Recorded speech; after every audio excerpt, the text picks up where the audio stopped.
première affirmation est que le rayon de convergence de cette série entière, c'est-à-dire 1 sur racine carrée de n fois Zn, et R est égal à 1. Pour trouver R, on utilisera la méthode de D'Alembert, qui dit que la limite de la valeur absolue de an plus 1 sur an est égale à 1 sur R, quand n tend vers plus l'infini. Ici, on trouvera que 1 sur racine carrée de n équivaut à 2n. À partir de maintenant, je vais vous laisser et je vais commencer avec le calcul.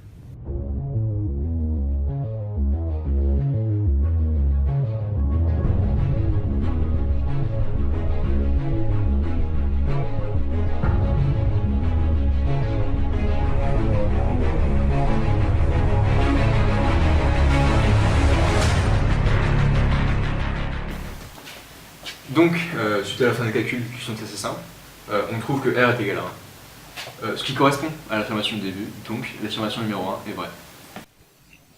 Donc, la deuxième affirmation est de montrer que la série cos de n diverge. Pour cela, on sait que quand la limite de un n'est pas égale à 0, quand n tend vers plus l'infini, alors la série un diverge.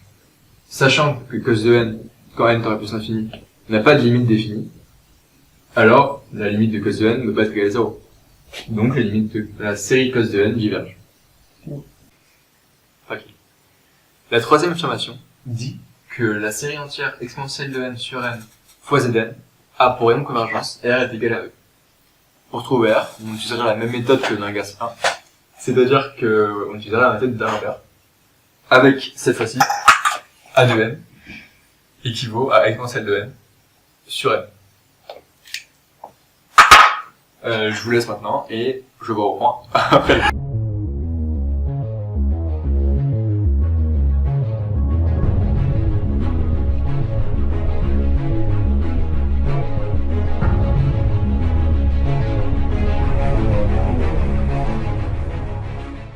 Two hours later.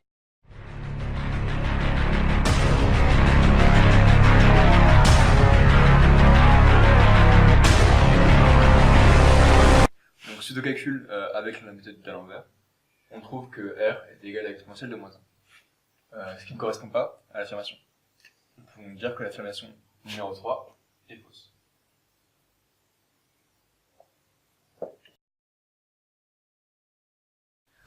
Premièrement, on va donc démontrer que n est décroissante.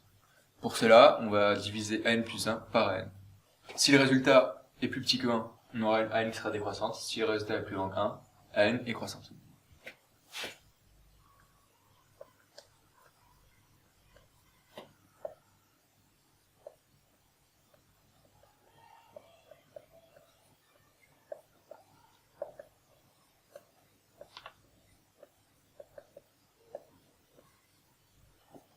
Ici, on a donc an plus 1 sur an qui est plus petit que 1. On va donc démontrer qu'an est décroissante. Maintenant, on va passer à la partie où on va démontrer que an converge vers 0.